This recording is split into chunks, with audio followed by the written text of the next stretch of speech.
For most people, the word Ponzi scheme brings to mind something obvious: a crude scam, a poorly disguised fraud, an operation that collapses quickly because it was never sophisticated enough to survive scrutiny.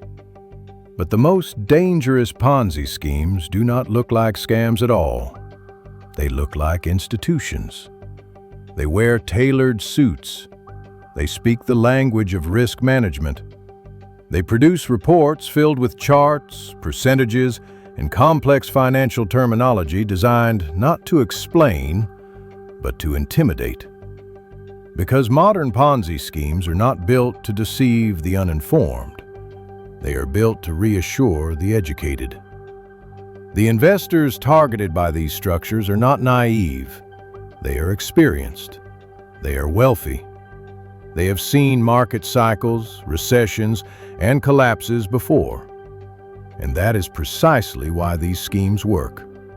A sophisticated Ponzi does not promise extraordinary returns.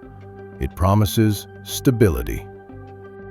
In a world defined by volatility, uncertainty, and constant risk, stability becomes the most seductive lie of all.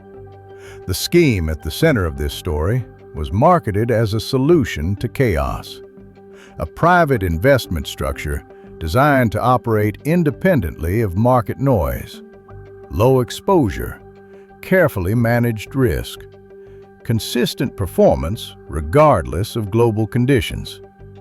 There were no flashy advertisements, no public campaigns, no social media presence. Access was by invitation only, and that exclusivity was the first psychological lock. Because when an opportunity feels restricted, people stop asking questions.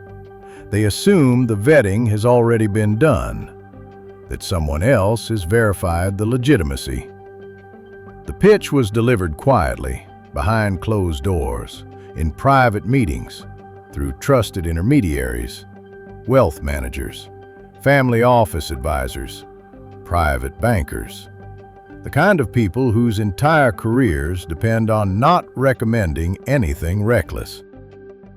Clients were shown performance histories spanning years. Not aggressive, not explosive, just smooth upward curves. Month after month, quarter after quarter, always positive, never dramatic. And that consistency created a powerful illusion: control. Because the human brain is wired to associate predictability with safety, we instinctively trust systems that behave the same way repeatedly, even when that behavior defies logic. In real markets, returns fluctuate, they stall, they reverse. But in this fund, they never did. And instead of raising alarms, that perfection became the product. Investors began to describe it as boring, as steady, as reliable. And in the world of high finance, boring is the highest compliment you can give. The scheme grew not through hype, but through silence. Early investors received their payouts exactly on schedule. Withdrawals were processed smoothly. Statements arrived on time, professionally formatted, and consistent with expectations. Nothing felt rushed. Nothing felt improvised. Which is why no one noticed that the returns were not being generated by investments at all.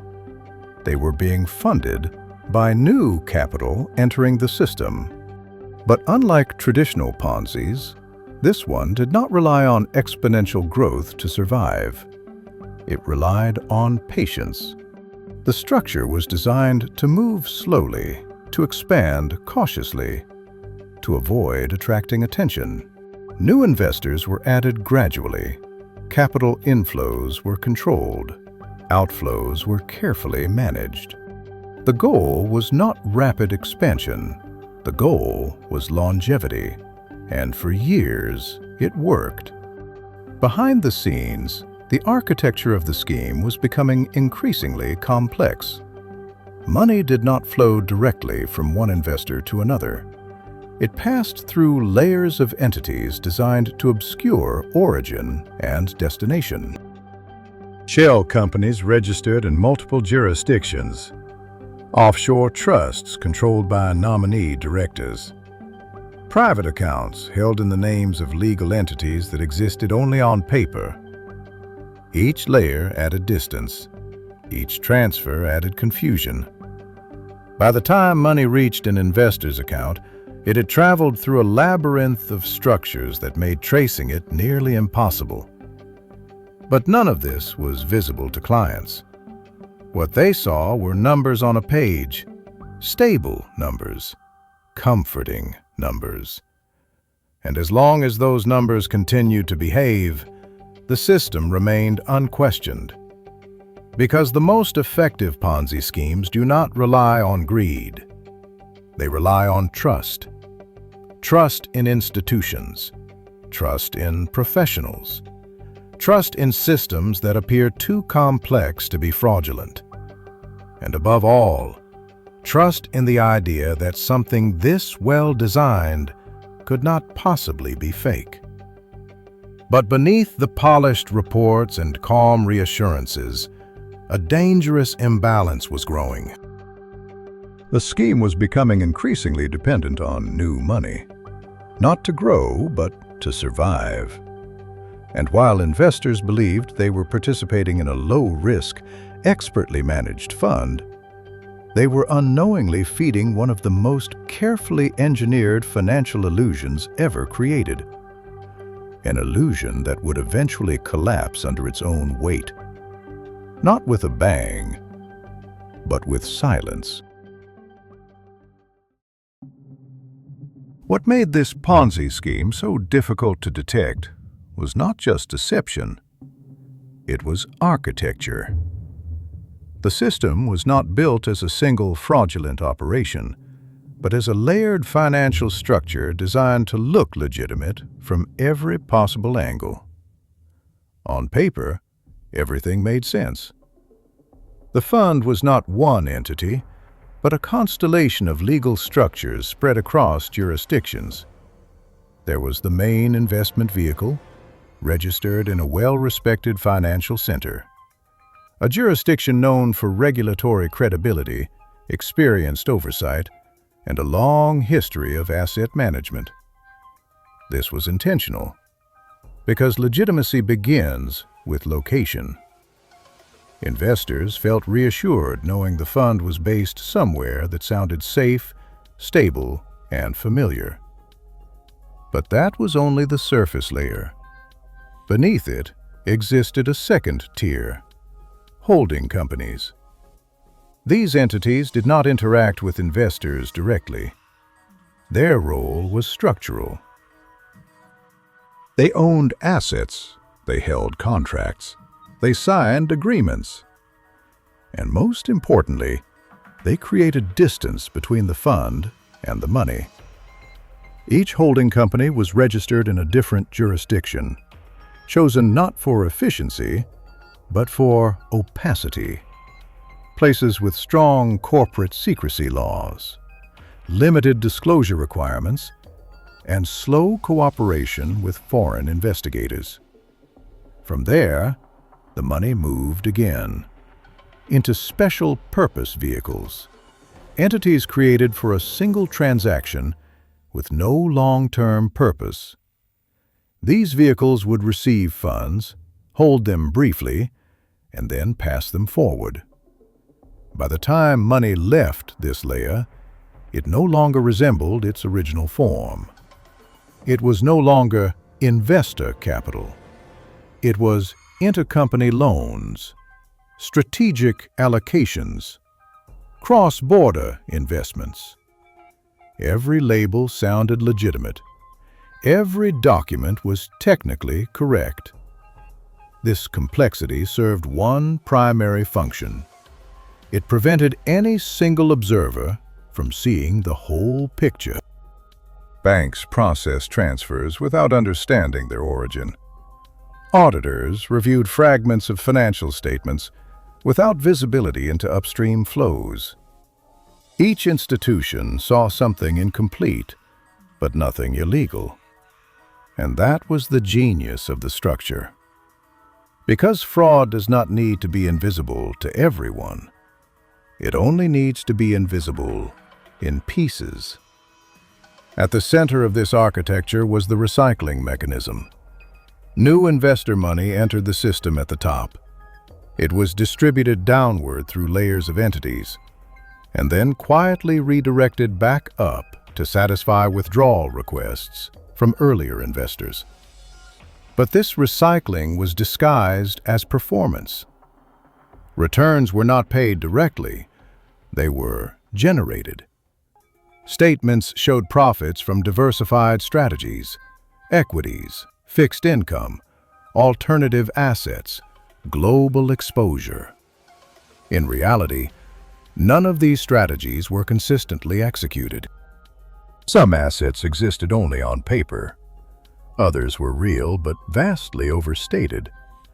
The illusion was maintained not by constant fabrication, but by selective truth. Small portions of capital were invested legitimately, just enough to produce real transactions, real confirmations, real paperwork. These genuine activities acted as anchors of credibility. They allowed the rest of the system to operate unchecked. And because everything was spread across jurisdictions, no regulator had authority over the entire structure. Each country saw a piece. No one saw the system. This fragmentation was not accidental. It was planned. The architects of the scheme understood something fundamental about modern finance. Oversight is local, but money is global. So they designed a system that moved faster than regulation and wider than any single authority could follow. Even internal controls were neutralized. Compliance departments relied on documentation provided by the fund itself. Auditors depended on third-party confirmations generated within the same network of entities. Everything checked out, because everything was checking itself. And for years, no one challenged the assumptions. Why would they? The fund was performing. Clients were satisfied. Fees were being paid. The system rewarded silence. But beneath the surface, a dangerous imbalance was forming. The scheme required a constant, controlled inflow of new capital. Not explosive growth, but steady participation. As long as new investors continued to enter, the structure remained stable. But the margin for error was shrinking. Withdrawals increased, market conditions tightened, liquidity demands grew, and the architecture that once provided protection began to amplify risk. Because complexity works both ways. The same layers that hide fraud also slow response. When stress enters the system, it cannot adapt quickly. Money takes longer to move, approvals take longer to process, excuses become more frequent. What once looked sophisticated began to look fragile, and the illusion, carefully constructed over years, was approaching a breaking point. Not because someone discovered the truth, but because the structure could no longer support itself. A Ponzi scheme of this scale does not survive on deception alone. It survives because institutions allow it to. Not necessarily because they conspire, but because modern financial systems are built on fragmentation. No single bank saw the entire structure. No single law firm understood the full flow of funds. No single auditor had visibility over every entity involved. And that separation of responsibility became the scheme's greatest protection. The first layer of institutional support came from banks. Private banks, commercial banks, and offshore banking units processed transactions daily without questioning their purpose. From their perspective, nothing appeared abnormal. Transfers were properly documented. Counterparties were legally registered entities. Amounts were consistent with reported investment activity. And most importantly, the clients involved were considered low risk. They were wealthy. They were established. They had long-standing relationships with the institutions. In the risk models used by banks, this matters more than anything else. Because modern compliance systems do not focus on intent, they focus on profiles. And the profiles involved in this scheme did not resemble criminals. They resembled ideal clients. As long as documentation existed and transactions matched expected patterns, banks had no incentive to intervene. Questioning these movements would have required time, resources, and uncomfortable conversations with some of their most valuable customers. So the transfers continued, quietly, routinely, automatically. The second layer came from legal professionals. Law firms were responsible for structuring the entities that made the scheme possible. Shell companies, trusts, special purpose vehicles. Each structure on its own was legal. Each contract was carefully worded. Each jurisdiction was selected for a specific reason, not to break the law, but to exploit the space between laws. Lawyers did not ask where the money originated. They asked whether the paperwork was valid. And it was. Because legality in finance is often defined not by purpose, but by form. If a structure complies with local regulations, its broader implications are rarely examined. This is how responsibility is outsourced. Each professional fulfills their narrow obligation, while the overall system remains unchallenged. The third layer was accounting and auditing. Auditors reviewed financial statements, but only within the scope they were given. They verified balances, confirmed transactions, checked compliance with accounting standards. But they did not audit reality. They audited representations. And those representations were generated by entities inside the same closed system. If a shell company confirmed a transaction and another shell company acknowledged receipt, the paperwork was complete. No red flags appeared. The illusion held. This created a dangerous feedback loop. Banks trusted the auditors. Auditors trusted the legal structures. Lawyers trusted the banks. Each institution relied on the others to catch anything suspicious. And because no single entity saw the entire picture, nothing was ever flagged. This is how large-scale financial fraud survives. Not through secrecy alone, but through normalization. When a transaction happens once, it is unusual. When it happens repeatedly, it becomes routine. When it becomes routine, it becomes invisible. Over time, even large sums stopped attracting attention. Millions became normal. Then hundreds of millions. By the time the scheme reached billions, the system had already accepted it as ordinary. And anyone who might have raised concerns faced a quiet but powerful deterrent. Asking questions meant disrupting relationships. Challenging assumptions meant risking reputations.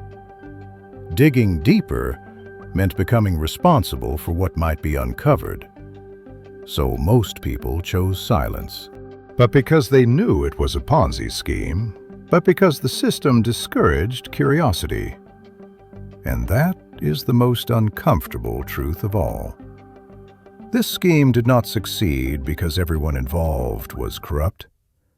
It succeeded because the system rewarded compliance, discouraged scrutiny, and punished doubt. Institutions followed procedures, professionals followed standards, and the fraud followed them all. Until the volume of money became too large to ignore, until the structure began to strain under its own weight, until the same institutions that enabled this scheme were forced to confront the consequences of their passivity. But by then, the damage was already done. Every large financial fraud leaves traces, not obvious ones, not dramatic red flags that scream danger, but subtle signals, patterns that feel slightly off, details that don't quite align with reality. In this case, the warning signs did not appear all at once. They emerged slowly, over years, disguised as minor inconveniences or technical explanations. The first signs appeared in liquidity. Withdrawals that once processed smoothly began to take longer. At first, delays were explained as routine, administrative backlogs, temporary reallocations, internal controls being updated. Nothing alarming on its own. But over time, the pattern repeated. Small withdrawal requests were prioritized. Larger ones faced delays. Then partial payments. The explanation was always reasonable, too reasonable. Because in legitimate investment funds, liquidity problems are discussed openly. They are disclosed, modeled, explained. Here, they were minimized. The second signal appeared in reporting. Performance reports became less detailed. Language grew more abstract. Descriptions of strategies became increasingly vague. Instead of explaining how returns were generated, reports focused on reassuring investors that risk remained under control. Graphs replaced explanations. Percentages replaced substance. And for many clients, that was enough. Because understanding financial reports requires effort. And when trust already exists, most people prefer reassurance over clarity. The third signal came from auditors. The auditing firm responsible for reviewing the fund was technically legitimate, but unusually small relative to the size of the assets under management. In isolation, this meant nothing, but in context, it mattered. Large funds typically attract large auditors, not because smaller firms are incapable, but because scale demands scrutiny. Here, scrutiny was avoided. Questions from external analysts were redirected. Feeds for deeper disclosures were delayed. Children was shared selectively. Still, nothing crossed the line into illegality, and that ambiguity was the shield. The most dangerous frauds operate not in the realm of falsehood, but in the space between truth and omission. Internally, concerns were raised. Junior analysts noticed inconsistencies between reported performance and market conditions. Certain asset classes appeared to outperform peers with remarkable consistency. Risk metrics did not behave as expected. Volatility was unusually low. But raising these concerns required escalation, and escalation meant challenging authority. The individuals responsible for oversight were senior, respected, and confident. They had reputations to protect, careers built over decades. Questioning them was not impossible, but it was discouraged. Concerns were framed as misunderstandings, as lack of perspective, as failure to grasp the sophistication of the strategy. And over time, those who asked questions stopped asking. The system trained them to. Outside the organization, some investors began to feel uneasy. Not because they suspected fraud, but because the structure no seemed as transparent as before. Yet exiting felt risky. Leaving meant admitting doubt. And doubt meant acknowledging the possibility that years of trust had been misplaced. For many, it felt safer to stay. This is how psychological lock-in works. The longer someone remains invested, the harder it becomes to leave. Not because the evidence improves, but because the cost of being wrong increases. Then came the moment of stress, a broader market disruption, a tightening of liquidity across financial institutions, increased demand for cash. Suddenly, more investors wanted to withdraw at the same time. The system was not designed for that. Withdrawal requests piled up. Processing slowed further. Communication became inconsistent, then stopped. No announcements were made, no explanations offered. Silence replaced reassurance. Behind the scenes, the architecture collapsed quickly. Shell companies that once moved money seamlessly became bottlenecks. Funds trapped in one jurisdiction could not be accessed in another. Accounts were frozen, transfers reversed, legal entities dissolved overnight. The same complexity that had protected the scheme now accelerated its failure. Because when pressure enters a fragmented system, there is no central control, only confusion.